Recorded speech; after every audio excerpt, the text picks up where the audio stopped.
सोचा है कि आप अलार्म भी लगाते हैं, नियत भी करते हैं, लेकिन फिर भी तहज्जुद के लिए आंख नहीं खुलती।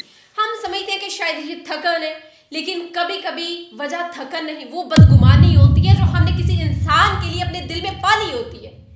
लोग कहते हैं कि सोचने से गुनाह नहीं मिलता, लेकिन याद रखना बदगुमानी वो जहर है जो गुनाह लिखे जाने से पहले ही तुम्हारी इबादत की लज्जत छीन लेता है। लेकिन तहज्जुद का जो ताल्लुक है ना, वो अल्लाह सुब्हानहू व तआला के साथ एक प्राइवेट मुलाकात है।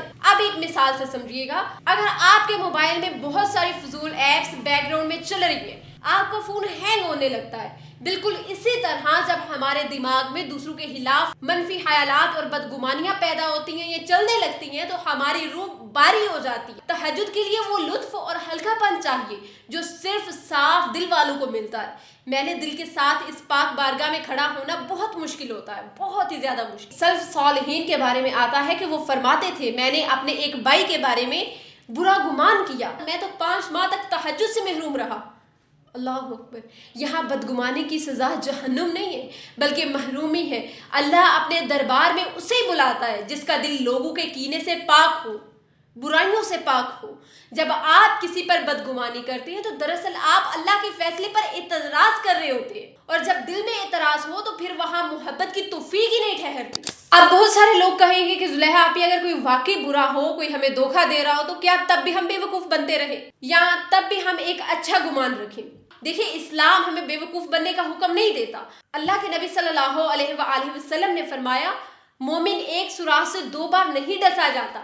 अगर कोई आपको इस्तेमाल कर रहा है तो उससे बचना अक्लमंदी और सुन्नत है, लेकिन बुरा गुमान और एहतियात में फ़र्क होता है। अच्छा गुमान ये नहीं है कि आप दोबारा इस धोखेबाज पर भरोसा कर लें, बल्कि अच्छा गुमान ये है कि आप अपने दिल में ये कहें, शायद इसकी कोई मजबूरी होगी, शायद उसे सही तरबियत ना मिली हो, आप इससे अपना रास्ता अलग कर लें।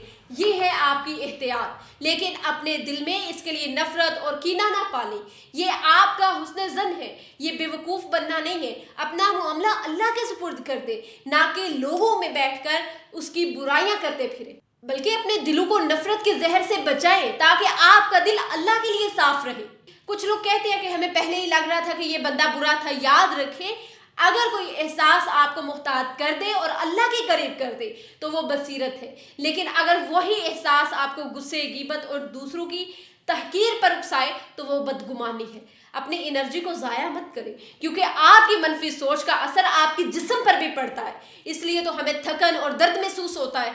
खुदारा अपने दिलों को कब्रिस्तान न बनाए जहाँ दूसरों की बुराइयां दफन हो, इसे एक मस्जिद बनाए जहाँ सिर्फ अल्लाह की याद हो। जब दिल साफ होगा तो तहज्जुद का बुलावा खुद ब खुद आएगा। लौटा हुस्न ज़न की तरफ अपने सुकून की खातिर। अगरचे गुनाह अमल पर लिखा जाता है, लेकिन बदगुमानी वो बीज है जिसे गीबत, हसद और नफरत के दरख्त उगते हैं।